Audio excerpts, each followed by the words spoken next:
Well, good afternoon, and I'm grateful to the Lord Mayor and all his team at the Mansion House for hosting us this afternoon. And in the midst of the bad weather, I'd just like to take a moment before I begin my speech today to thank everyone in our country who is going the extra mile to help people at this time. I think of our emergency services and armed forces working to keep people safe, our NHS staff, care workers, and all those keeping our public services going, and the many volunteers who are giving their time to help those in need. Your contribution is a special part of who we are as a country, and it's all the more appreciated at a moment like this. Now, I'm here today to set out my vision for the future economic partnership between the United Kingdom and the European Union. There have been many different voices and views in the debate on what our new relationship with the EU should look like, and I've listened carefully to them all. But as we chart our way forward with the EU, I want to take a moment to look back.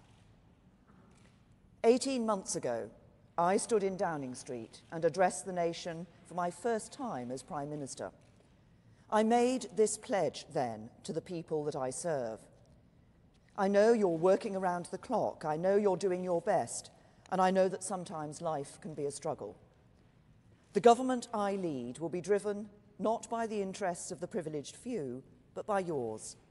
We will do everything we can to give you more control over your lives. When we take the big calls, we'll think not of the powerful, but you. When we pass new laws, we'll listen not to the mighty, but to you. When it comes to taxes, we'll prioritise not the wealthy, but you. When it comes to opportunity, we won't entrench the advantages of the fortunate few. We will do everything we can to help anybody, whatever your background, to go as far as your talents will take you. We are living through an important moment in our country's history. As we leave the European Union, we will forge a bold new positive role for ourselves in the world, and we will make Britain a country that works not for a privileged few, but for every one of us. That pledge to the people of our United Kingdom is what guides me in our negotiations with the EU. And for me, that means 5 things.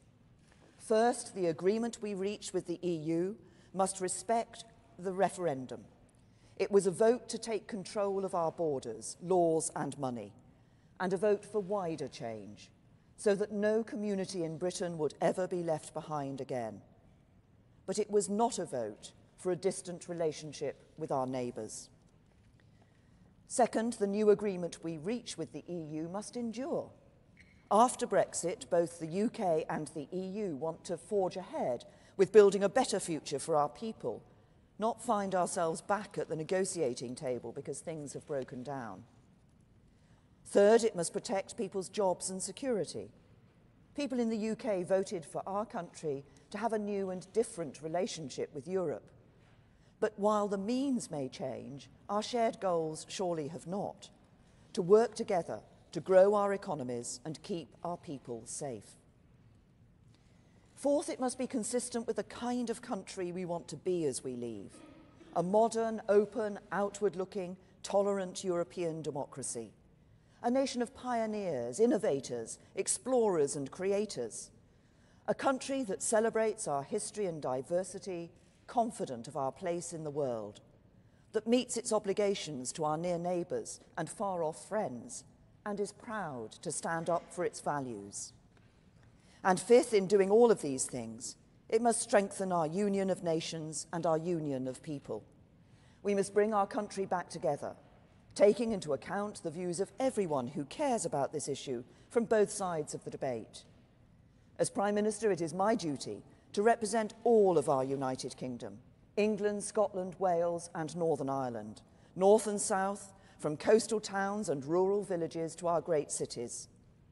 So these are the 5 tests for the deal that we will negotiate: implementing the decision of the British people, reaching an enduring solution, protecting our security and prosperity, delivering an outcome that is consistent with the kind of country we want to be, and bringing our country together, strengthening the precious union of all our people.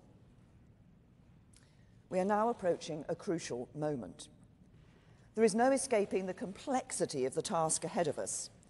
We must not only negotiate our exit from an organisation that touches so many important parts of our national life, we must also build a new and lasting relationship while, given the uncertainty inherent in this negotiation, preparing for every scenario.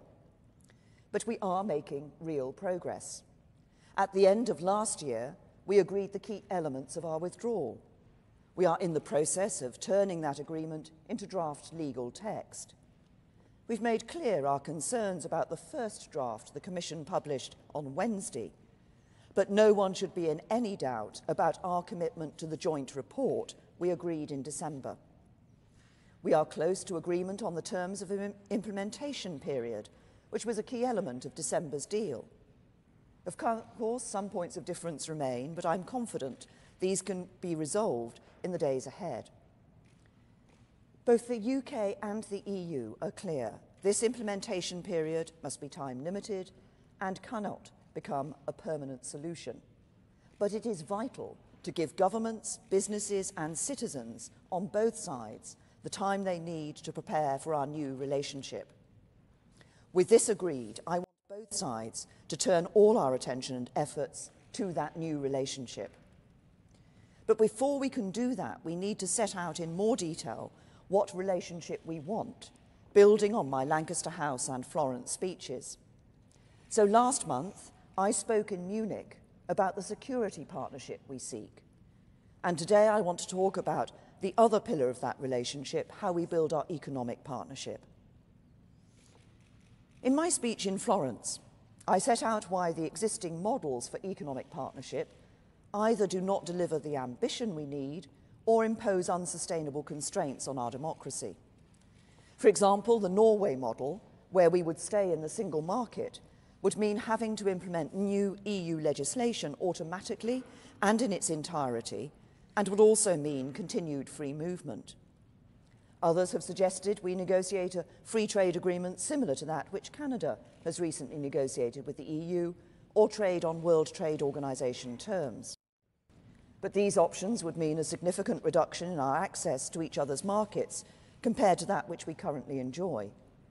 And this would mean customs and regulatory checks at the border that would damage the integrated supply chains that our industries depend on, and be inconsistent with the commitments that both we and the EU have made in respect of Northern Ireland.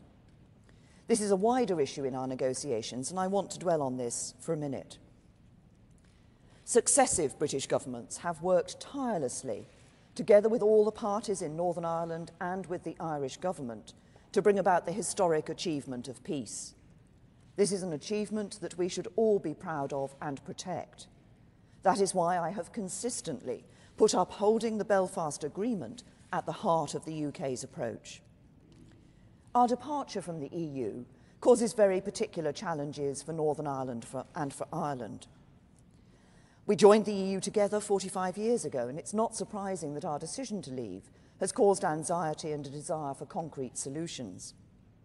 We have been clear all along that we don't want to go back to a hard border in Ireland. We have ruled out any physical infrastructure at the border or any related checks and controls.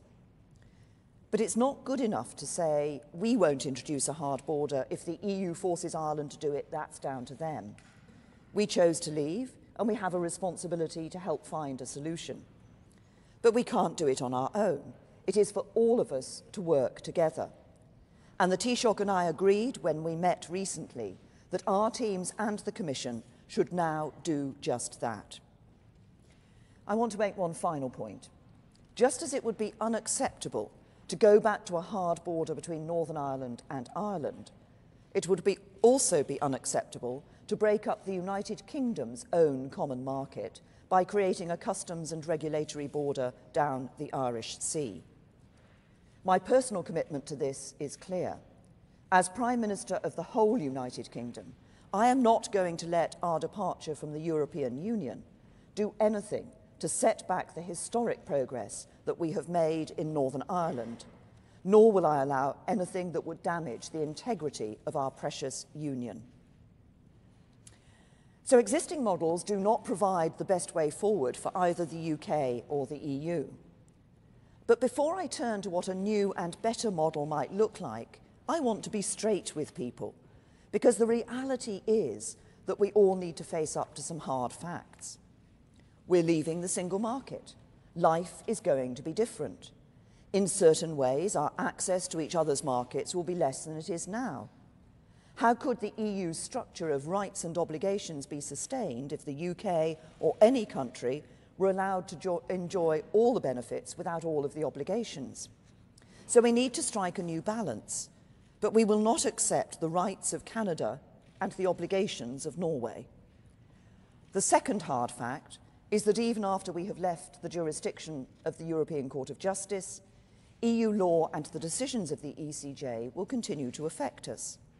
For a start, the ECJ determines whether agreements the EU has struck are legal under the EU's own law, as the US found when the ECJ declared the safe harbour framework for data sharing invalid. When we leave the EU, the withdrawal bill will bring EU law into UK law. That means cases will be determined in our courts, but where appropriate, our courts will continue to look at the ECJ's judgments as they do for the appropriate jurisprudence of other countries' courts. And if, as part of our future partnership, Parliament passes an identical law to the EU law, it may make sense for our courts to look at the appropriate ECJ judgments so we both interpret those laws consistently. As I said in Munich, if we agree that the UK should continue to participate in an EU agency, the UK would have to respect the remit of the ECJ in that regard. But in the future, the EU treaties and hence EU law will no longer apply in the United Kingdom. The agreement we reach must therefore respect the sovereignty of both the UK and the EU's legal orders. That means the jurisdiction of the ECJ in the UK must end. It also means the ultimate arbiter of disputes about our future partnership cannot be the court of either party. The next hard fact is this: if we want good access to each other's markets, it has to be on fair terms. As with any trade agreement, we must accept the need for binding commitments. For example, we may choose to commit some areas of our regulations, like state aid and competition, to remaining in step with the EU's. The UK drove much of the policy in this area, and we have much to gain from maintaining proper disciplines on the use of subsidies and on anti-competitive practices. Furthermore, as I said in Florence, we share the same set of fundamental beliefs: a belief in free trade, rigorous and fair competition, strong consumer rights, and that trying to beat each other countries' industries by unfairly subsidising one's own is a serious mistake. And in other areas like workers' rights or the environment, the EU should be confident that we will not engage in a race to the bottom in the standards and protections we set. There is no serious political constituency in the UK which would support this, quite the opposite. Finally, we need to resolve the tensions between some of our key objectives. We want the freedom to negotiate trade agreements with other countries around the world. We want to take back control of our laws. We also want as frictionless a border as possible between us and the EU, so that we don't damage the integrated supply chains our industries depend on, and don't have a hard border between Northern Ireland and Ireland. But there are some tensions in the EU's position too, and some hard facts for them to face as well. The Commission has suggested that the only option available to the UK is an off-the-shelf model. But at the same time, they have also said that in certain areas none of the EU's third country agreements would be appropriate. And the European Council's guidelines aspire to a balanced, ambitious and wide-ranging deal with common rules in a number of areas to ensure fair and open competition. This would not be delivered by a Canada-style deal which would not give them the breadth or depth of market access that they want. And it's hard to see how it would be in the EU's interests for the UK's regulatory standards to be as different as Canada's. Finally, we both need to face the fact that this is a negotiation, and neither of us can have exactly what we want. But I am confident that we can reach agreement. We both want good access to each other's markets, we want competition between us to be fair and open, and we want reliable, transparent means of verifying we are meeting our commitments and resolving disputes. But what is clear is that for us both to meet our objectives, we need to look beyond the precedents and find a new balance. As on security, what I am seeking is a relationship that goes beyond the transactional to one where we support each other's interests. So I want the broadest and deepest possible partnership, covering more sectors and cooperating more fully than any free trade agreement anywhere in the world today. And as I will go on to describe, we will also need agreements in a range of areas covering the breadth of our relationship. And I believe this is achievable because it is in the EU's interests as well as ours. The EU is the UK's biggest market, and of course the UK is also a big market for the EU. And furthermore, we have a unique starting point where on day one we both have the same laws and rules. So rather than having to bring two different systems closer together, the task will be to manage the relationship once we are two separate legal systems. To do so and to realise this level of ambition, there are 5 foundations that must underpin our trading relationship. First, our agreement will need reciprocal binding commitments to ensure fair and open competition. Such agreements are part and parcel of any trade agreement. After all, why would any country enter into a privileged economic partnership without any means of redress if the other party engaged in anti-competitive practices? But the level of integration between the UK and EU markets and our geographical proximity means these reciprocal commitments will be particularly important in ensuring that UK business can compete fairly in EU markets and vice versa. A deep and comprehensive agreement with the EU will therefore need to include commitments reflecting the extent to which the UK and EU economies are entwined. Second, we will need an arbitration mechanism that is completely independent, something which again is common to free trade agreements. This will ensure that any disagreements about the purpose or scope of the agreement can be resolved fairly and promptly.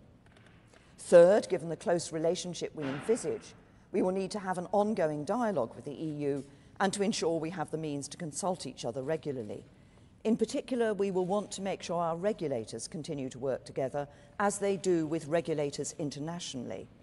This will be essential for everything from getting new drugs to patients quickly to maintaining financial stability.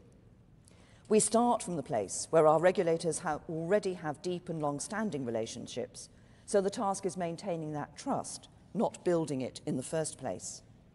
Fourth, we will need an arrangement for data protection. I made this point in Munich in relation to our security relationship, but the free flow of data is also critical for both sides in any modern trading relationship too. The UK has exceptionally high standards of data protection, and we want to secure an agreement with the EU that provides the stability and confidence for EU and UK businesses and individuals to achieve our aims in maintaining and developing the UK's strong trading and economic links with the EU.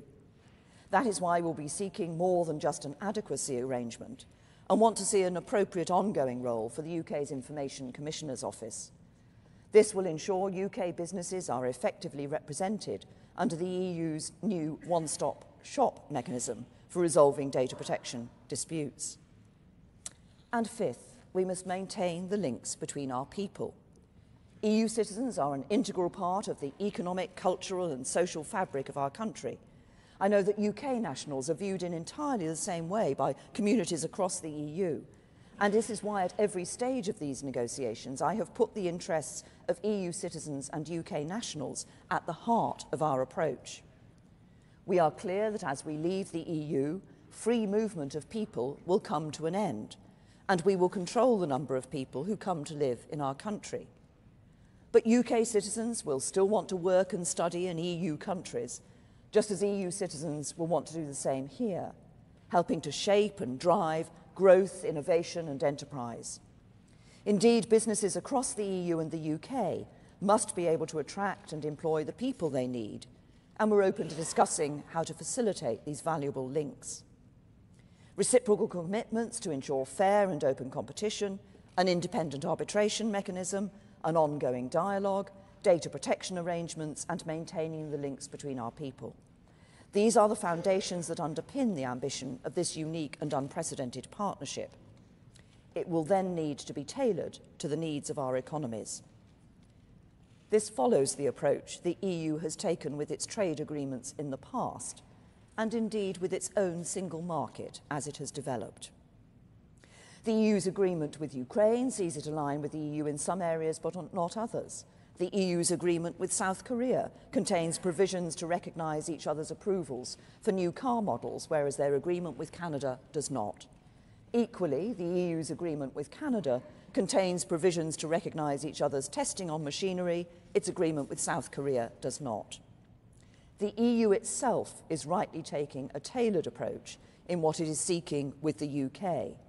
For example, on fisheries, the Commission has been clear that no precedents exist for the sort of access it wants from the UK. The fact is that every free trade agreement has varying market access depending on the respective interests of the countries involved. If this is cherry-picking, then every trade arrangement is cherry-picking. Moreover, with all its neighbours, the EU has varying levels of access to the single market, depending on the obligations those neighbours are willing to undertake. What would be cherry-picking would be if we were to seek a deal where our rights and obligations were not held in balance. And I've been categorically clear that that is not what we're going to do. I think it is pragmatic common sense that we should work together to deliver the best outcome for both sides. So let me start with how we do this for goods.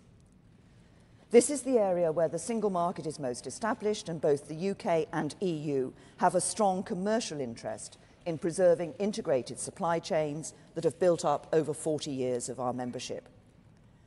When it comes to goods, a fundamental principle in our negotiating strategy should be that trade at the UK-EU border should be as frictionless as possible. That means we don't want to see the introduction of any tariffs or quotas. And as the Secretary of State for exiting the European Union set out in his speech in Vienna last week, we must ensure that, as now, products only need to undergo one series of approvals in one country to show that they meet the required regulatory standards. To achieve this, we will need a comprehensive system of mutual recognition. The UK will need to make a strong commitment that its regulatory standards will remain as high as the EU's. That commitment in practice will mean that UK and EU regulatory standards will remain substantially similar in the future. Many of these regulatory standards are themselves underpinned by international standards set by non-EU bodies of which we will remain a member, such as the UN Economic Commission for Europe, which sets vehicle safety standards.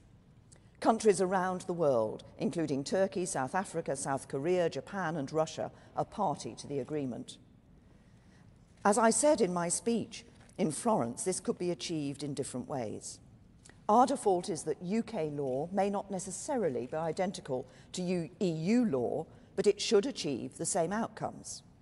In some cases, Parliament might choose to pass an identical law. Businesses who export to the EU tell us that it is strongly in their interest to have a single set of regulatory standards that mean they can sell into the UK and EU markets. If the Parliament of the day decided not to achieve the same outcomes as EU law, it would be in the knowledge that there may be consequences for our market access, and there will need to be an independent mechanism to oversee these arrangements. We will also want to explore with the EU the terms on which the UK could remain part of EU agencies, such as those that are critical for the chemicals, medicines and aerospace industries. The European Medicines Agency, the European Chemical Agency and the European Aviation Safety Agency. We would, of course, accept that this would mean abiding by the rules of those agencies and making an appropriate financial contribution. But I want to explain what I believe the benefits of this approach could be, both for us and the EU. First, associate membership of these agencies is the only way to meet our objective of ensuring that these products only need to undergo one series of approvals in one country. Second, these agencies have a critical role in setting and enforcing relevant rules. And if we were able to negotiate associate membership, we will be able to ensure that we could continue to provide our technical expertise.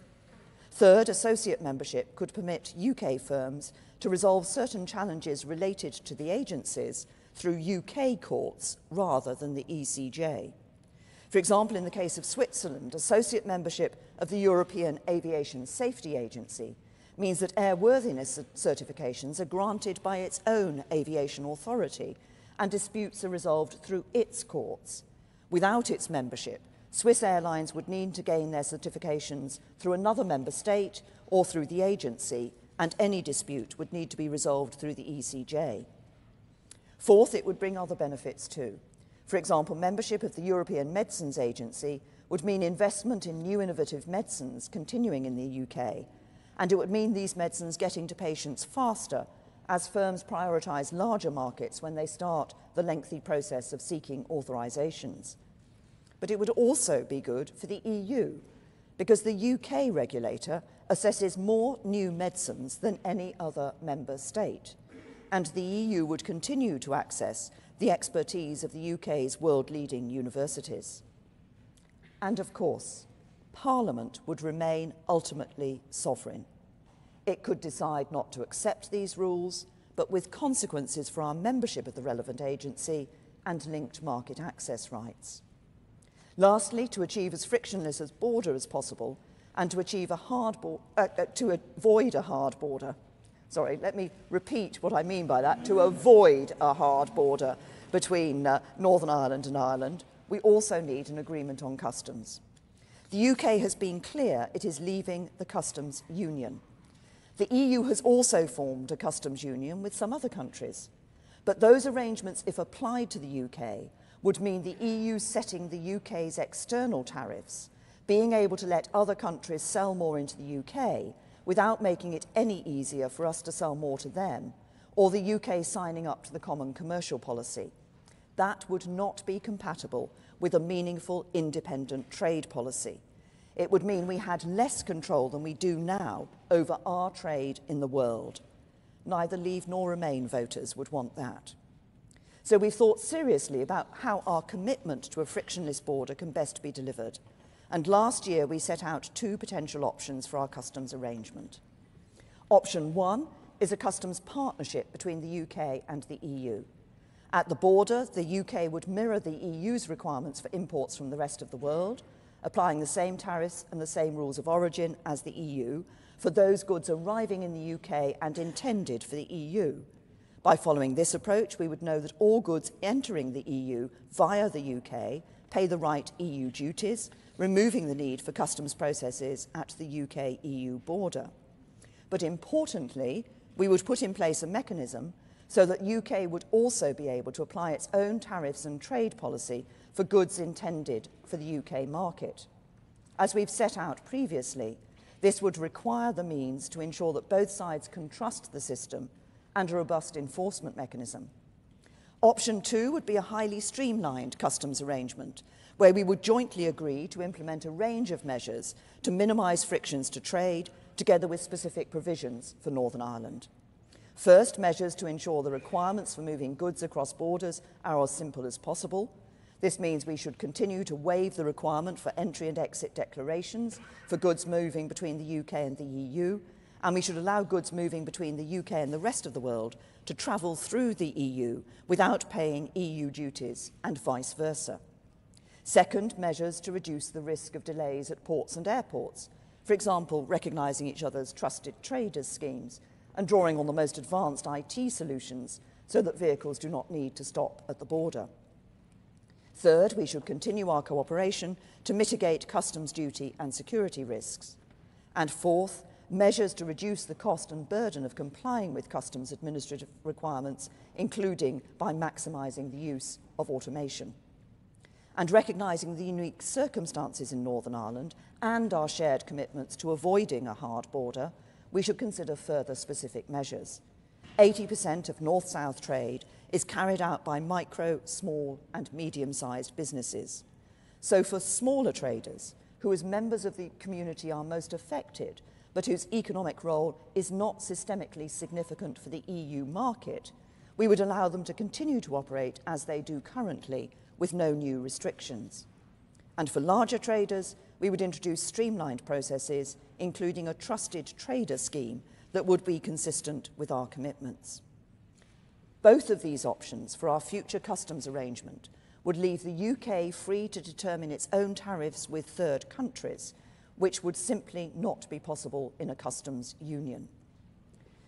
Now, I recognise that some of these ideas depend on technology, robust systems to ensure trust and confidence, as well as goodwill, but they are serious and merit consideration by all sides. So to conclude on goods, a fundamental principle in our negotiating strategy is that trade at the UK-EU border should be as frictionless as possible, with no hard border between Northern Ireland and Ireland. We believe this can be achieved via a commitment to ensure that the relevant UK regulatory standards remain at least as high as the EU's and a customs arrangement. We recognise this would constrain our ability to lower regulatory standards for industrial goods, but in practice we are unlikely to want to reduce our standards, not least because the British public would rightly punish any government that did so at the ballot box. This approach to trading goods is important for agriculture, food and drinks, but here other considerations also apply. We're leaving the Common Agricultural Policy and will want to take the opportunity that brings to reform our agriculture and fisheries management.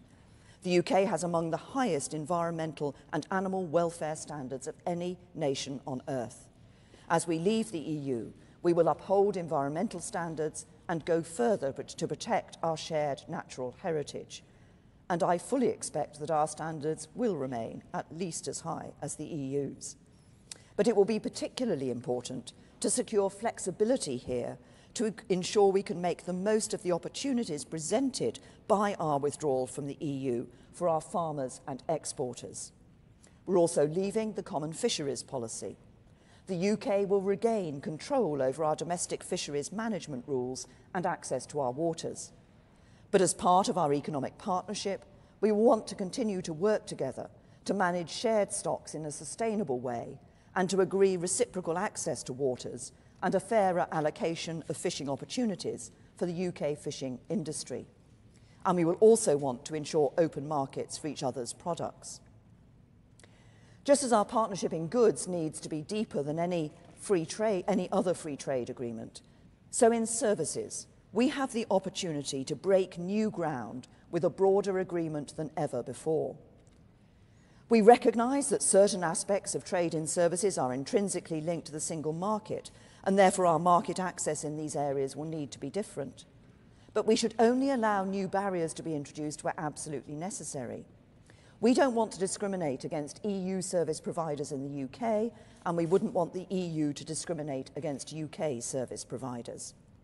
So we want to limit the number of barriers that could prevent UK firms from setting up in the EU and vice versa, and agree appropriate labour mobility framework that enables UK businesses and self-employed professionals to travel to the EU to provide services to clients in person, and that allows UK businesses to provide services to the EU over the phone or the internet. And we want to do the same for EU firms providing services to the UK. And given that UK qualifications are already recognised across the EU and vice versa, it would make sense to continue to recognise each other's qualifications in the future. There are two areas which have never been covered in a free trade agreement in any meaningful way before: broadcasting and, despite the EU's own best efforts in the Transatlantic Trade and Investment Partnership, financial services. But we have some ideas for how we can do this, and it's in all our interest to explore these. On broadcasting, we recognise that we cannot have exactly the same arrangements with the EU as we do now. Currently, because of the country of origin principle, a company based in the UK can be licensed by Ofcom and broadcast into any EU member state and vice versa. The relevant directive will not apply to the UK as we leave the EU, and relying solely on precedents will hurt consumers and businesses on both sides. The UK's creative hub leads to the development of products that European consumers want. The UK currently provides around 30% of the channels available in the EU. But equally, many UK companies have pan-European ownership, and there are 35 channels and on-demand services which are offered in the UK but licensed in the EU. So we should explore creative options with an open mind, including mutual recognition, which would allow for continued trans-frontier broadcasting, recognising the enriching role that British broadcasters and programme makers play, not only in British but more broadly in our common European culture. Similarly, on financial services, the Chancellor will be setting out next week how financial services can and should be part of a deep and comprehensive partnership. We're not looking for passporting because we understand this is intrinsic to the single market, of which we would no longer be a member. It would also require us to be subject to a single rule book over which we would have no say. The UK has responsibility for the financial stability of the world's most significant financial centre, and our taxpayers bear the risk. So it would be unrealistic for us to implement new EU legislation automatically and in its entirety. But with UK-located banks underwriting around half of the debt and equity issued by EU companies and providing more than £1.1 trillion of cross-border lending to the rest of the EU in 2015 alone, this is a clear example of where only looking at precedent would hurt both the UK and EU economies. As in other areas of the future economic partnership, our goal should be to establish the ability to access each other's markets based on the UK and EU maintaining the same regulatory outcomes over time, with a mechanism for determining proportionate consequences where they are not maintained. But given the highly regulated nature of financial services and our shared desire to manage financial stability risks, we would need a collaborative, objective framework that is reciprocal, mutually agreed and permanent, and therefore reliable for businesses. There are many other areas where the UK and EU economies are closely linked, including energy, transport, digital, law, science and innovation, and education and culture. On energy, we want to secure broad energy cooperation with the EU. This includes protecting the single electricity market across Ireland and Northern Ireland, and exploring options for the UK's continued participation in the EU's internal energy market. We also believe it is of benefit for both sides for the UK to have a close association with Euratom. On transport, we will want to ensure the continuity of air, maritime and rail services, and we will want to protect the rights of road hauliers to access the EU market and vice versa. On digital, the UK will not be part of the EU's digital single market, which will continue to develop after our withdrawal from the EU. This is a fast evolving, innovative sector in which the UK is a world leader, so it will be particularly important to have domestic flexibility to ensure the regulatory environment can always respond nimbly and ambitiously to new developments. We'll want our agreement to cover civil judicial cooperation, where the EU has already shown it can reach agreement with non-member states, such as through the Lugano Convention, although we would want a broader agreement that reflects our unique starting point. And our agreement will also need to cover company law and intellectual property to provide further legal certainty and coherence. The UK is also committed to establishing a far-reaching science and innovation pact with the EU, facilitating the exchange of ideas and researchers. This would enable the UK to participate in key programmes alongside our EU partners. And we want to take a similar approach to educational and cultural programmes to promote our shared values and enhance our intellectual strength in the world, again making an ongoing contribution to cover our fair share of the costs involved. In all these areas, bold and creative thinking can deliver new agreements that are in the very best interests of all our people, both in the UK and across the EU. And in the face of a worrying rise in protectionism, I believe such agreements can enable us to set an example to the world. For the world is watching. We should not think of our leaving the EU as marking an ending, as much as a new beginning for the United Kingdom and our relationship with our European allies. Change is not to be feared, so long as we face it with a clear-sighted determination to act for the common good. Nor is Brexit an end in itself. Rather, it must be the means by which we reaffirm Britain's place in the world and renew the ties that bind us here at home. And I know that the United Kingdom I treasure can emerge from this process a stronger, more cohesive nation. a United Kingdom which is a cradle for innovation, a leader in the industries of the future, a champion of free trade based on high standards, a modern, outward-looking, tolerant country, proud of our values and confident of our place in the world. This is an optimistic and confident future which can unite us all. A global Britain which thrives in the world by forging a bold and comprehensive economic partnership with our neighbours in the EU and reaches out beyond our continent to trade with nations across the globe. The approach that I have set out today would implement the referendum result, provide an enduring solution, protect our security and prosperity, help us build the kind of country we want to be, and bring our country together by commanding the confidence of those who voted leave and those who voted remain. It is an approach to deliver for the whole of our United Kingdom and our wider family of overseas territories. I am in no doubt that whatever agreement we reach with the EU, our future is bright. The stability and continuity of centuries of self-government, our commitment to freedom under the rule of law, our belief in enterprise and innovation, but above all the talent and genius of all our people, and especially our young people, are the seeds of our success in the future, as they have been the guarantors of our success in the past. I look forward to discussing our future partnership with our European friends. Because although we are leaving the EU, and in that regard we will become separate, are all still European and will stay linked by the many ties and values we have in common. And because it is only by working together that we will find solutions that work for all our peoples.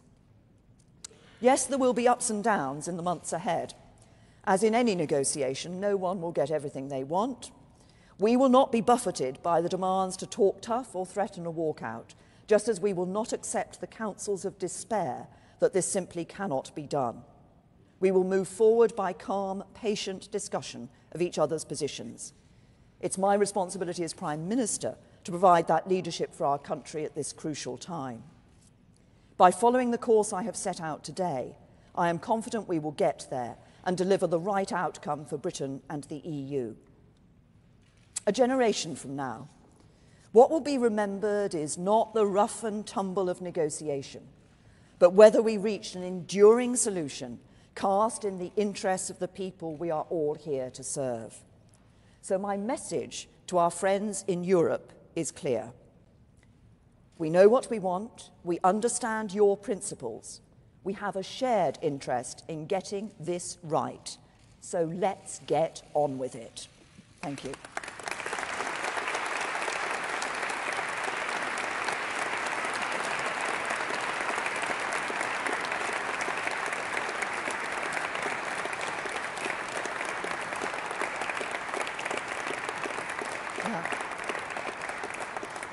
Now, I'm going to take a few questions. I'll start off with some questions from the media and then perhaps take a couple of questions from the wider audience.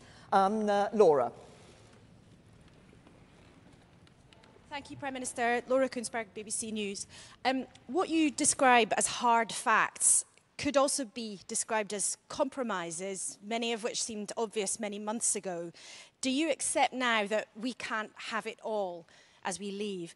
And secondly, you've outlined today you want to pick and mix, even though the EU has repeatedly rejected that approach.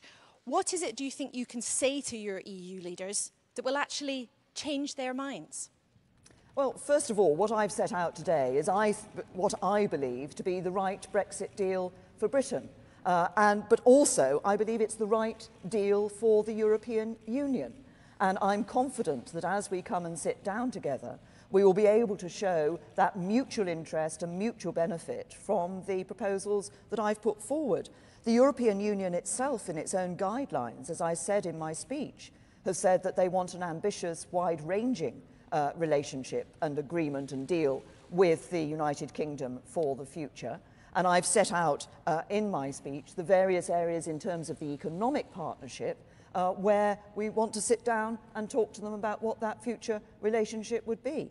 But as I say, I'm confident that we will achieve the right Brexit deal for Britain, because I believe that deal is also the right Brexit deal for the EU. Robert. Robert Peston, BBC. Prime Minister, millions of people voted, to coin a phrase, to take back control. But today you have said that in order to maximise frictionless, low-cost trade with the EU, you will promise not to exercise the control you're taking back. So what can you say to those people who voted for Brexit was the point of Brexit? Well, people voted to take back control of our money, our laws and our borders, and that's exactly what we will be doing.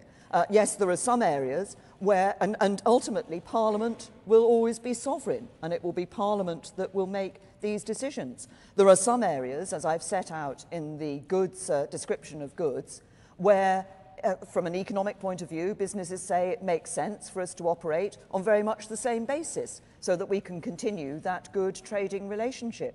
But the decision on those rules, of course, will be for Parliament. Yes, as I said in my speech, there will need to be some binding commitments, as there are in any trade agreement. In any trade agreement, you sit down and you work out what rules your both sides are going to operate on, particularly on issues like, as I've said in here, on competition and state aid. That's what we'll be doing in negotiating this trade agreement. But we will be taking back control of our borders. Free movement will end. We will be taking back control of our money. We won't be sending vast sums of money to the European Union every year in perpetuity. And we will be ensuring that we take back control of our lords, and Parliament will make decisions. Faisal. Faisal Islam, Sky News, Prime Minister. On customs, a specific question and a more general one. Is the customs partnership option now the #1 option? It was described as a blue skies option, I think, by the Brexit Secretary a few months ago. And I think the head of customs said it could take 5 years to put these types of systems in place. Would we stay in the customs union in the interim? More generally, you say this is about bringing the country back together. But you described those people that want to reform a customs union as betraying the vote. There are people from the CBI here. There are members of your own party. How does that help when you say that that betrays the vote? What I've set out today in my speech, and we have set out previously as a government in more detail, is two options for what we believe is a customs arrangement that would enable us to both trade, develop our own independent trade policy and trade deals with other countries around the rest of the world, but also ensure we have as frictionless trade across the border as possible, and resolve that issue of ensuring we have no hard border between Northern Ireland and Ireland. What I want to do now, and as I said in my speech, that I agreed with the Taoiseach when I saw him in Belfast recently, that we will be sitting down with the Irish government and the Commission to discuss the details of this. We want to explore those options with those partners, so that we can ensure that we really go into them and develop the solution that is right, that delivers that no hard border between Northern Ireland and Ireland, as frictionless trade as possible between the UK and the rest of the European Union, and continues to enable us to develop our own independent trade policy around the world. I think that those are what the majority of people actually want us to achieve, and we've set out ways in which we can do just that. Tom. Thank you, Prime Minister. Tom Neaton-Dunn from The Sun. You've said you're going to be patient. You said you won't walk out, or you won't threaten to walk out. But what if you don't get what you want? What if you don't get anywhere near what you want? Is no deal still a possibility? Is no deal still better than a bad deal? And if so, will you repeat that now? Yes, I've said before, I've said on many occasions that no deal is better than a bad deal. What I said in the very beginning of my speech is that one of the complexities as we go through this is we're not only negotiating on that future partnership, but we're also ensuring that we're preparing for all possible outcomes, because it is a negotiation, and that's only the right and sensible thing for us to do. But I'm confident, as I say, that I am confident in reaching a good deal, in reaching the right deal, because I believe that right deal is in the interests of both the United Kingdom and the European Union. I see Jason. Thank you. Jason Groves from the Daily Mail. Some of your colleagues have been seeking sort of full autonomy over our laws after we leave. You're suggesting that's one of the, that may be impossible. That's a hard fact they'll have to swallow. Sorry, I couldn't quite hear the question, Jason. Can you hear me now? Yes. We're working.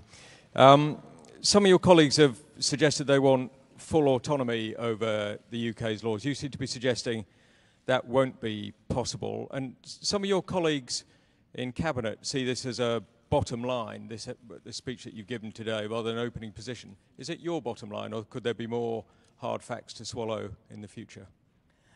When we look at the question of taking back control over our laws, it's very clear that Parliament will be sovereign, and it will be Parliament that will be determining our laws. I set out in my speech there are certain circumstances, as other countries have followed. If you look at the United States on the safe harbour framework, for example, they had an agreement with the European Union, but the European end of that, the EU end of that, is determined by the ECJ, and the ECJ took a decision that affected that agreement, but they came to another agreement.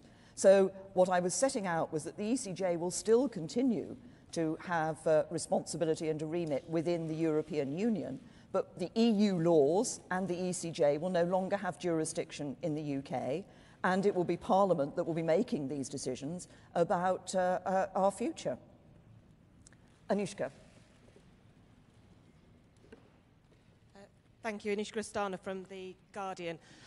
Prime Minister, you've admitted that there are going to be some difficult decisions and trade-offs ahead, and I think that makes it very important for us to understand what your priorities are, particularly among the 5 tests, one of which is prosperity. So what I want to ask is, if in the end negotiating a customs union with the European Union is shown to be the best way to protect the economy, in that situation, would British jobs trump new trade deals after Brexit? What I set out in the 5 tests is the 5 tests that we will be setting when we look in these negotiations at the future partnership. And it is those 5 tests that I set out at the beginning of my speech that will have determined the approach that I've set out today and will determine our future negotiations. I've explained that when we leave the European Union, we want to be able to make those trade deals around the rest of the world.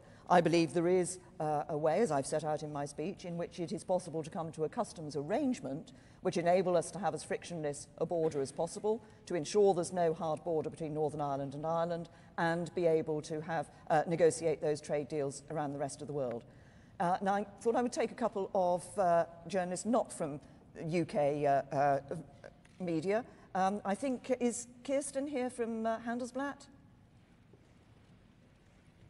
Hello, Kerstin Leitl from German business daily Handelsblatt. You seem to prepare your people for quite difficult decisions and say there will be ups and downs and prepare them for limited access to the customs union. You don't want to be part of the customs union. Do you think Brexit is all worth it? Look, if that was an attempt to say, will we think again on Brexit, the answer is no, we won't think again on Brexit. The British people voted for Brexit. And I think it is incumbent on their politicians to deliver on the decision that we asked them to take. Parliament overwhelmingly voted for this to be a decision of the British people, and I think it's right, them having taken that decision, that Parliament and politicians now deliver on that. What have I done today? Unlike some politicians, I'm actually being straight with people, because there are choices to be made. There are some hard facts to be faced. I've set out, though, what I believe is an economic partnership alongside the security partnership that I set out in my speech in Munich a couple of weeks ago that will ensure that we deliver for the British people on that referendum result, but at the same time we have an arrangement, we have an agreement, we have a deal that is right for the British people in terms of our prosperity, but also right for people across the European Union in terms of their future prosperity as well. And I think, is Sonia here from Libération? Sonia de Le Salle-Stolper from Libération, French newspaper. Prime Minister, you've just repeated about Northern Ireland, you just repeated your red lines, no custom union, no single market. Isn't it time you tell the truth to the British and to the Europeans that there will indeed be a border in Northern Ireland, being a light border, high-tech border, but there will be a border in Northern Ireland? We've been very clear there will be no hard border in Northern Ireland. And as we've said previously, that we will not be returning to the borders of the past. What I've set out in my speech today is ways in which that can be achieved. I'm pleased that we've now agreed with the Taoiseach that the Irish government, the UK government and the Commission will now be sitting down to work through those options that have been proposed and to be working through them in detail. I'm very clear we will not be returning to a hard border in Northern Ireland, between Northern Ireland and Ireland, and we will be ensuring that we also maintain the common market of the United Kingdom and that there's no hard border down the Irish Sea either. Now, I said I would take a couple of questions from the audience. I think, is Mike Cherry here from the FSB? Yes, Mike, sorry, I thought I'd seen you. Thank you very much. Good morning, Prime Minister. Small businesses will very much welcome your views around mutual recognition, and you also mentioned some sectors. But with over 40% of FSB members looking to grow their own business through global export and needing certainty, what is your message for them today as Prime Minister, please? Well, my message for them is that, first of all, we want to continue to get a good trade deal with the European Union, but we want to make sure that they can expand those export markets around the rest of the world as well. And that's why the Department for International Trade is working already, talking to a number of countries around the world about what our future trade arrangements might be. But I'm also clear that we want to find ways of helping and encouraging more small and medium-sized enterprises to export around the world and to the EU, but also around the rest of the world. I was very pleased to take some SMEs with me on my recent trip to China, for example, and I think they had some very good results from the networking, from the contacts that they were able to make there. And as a government, through DIT, through the work of Export Finance Guarantee and so forth, we are working actively to encourage and help not just large companies, but also small and medium-sized enterprises be able to trade outside of the United Kingdom, be that to the European Union or indeed to other countries around the world. Thank you. And Jane Ann? Sorry, from Virgin. Thank you, Prime Minister. Yes, Jane Ann Gardia from Virgin Money. Prime Minister, I live in Scotland and I run a business in Newcastle, and I wonder how your vision of Britain after Brexit really improves things for people that live in both of those places and in other cities around the UK.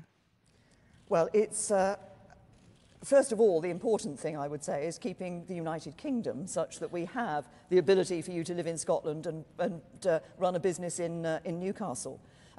I think as we look outside of the United Kingdom, which is outside of the European Union, it's not just about what I've been talking about today, our future relationship with the EU. It's not just about the trade relationships around the rest of the world. It's about how we develop our economy here in the United Kingdom. And that's where the industrial strategy is an absolutely key part of what we're doing.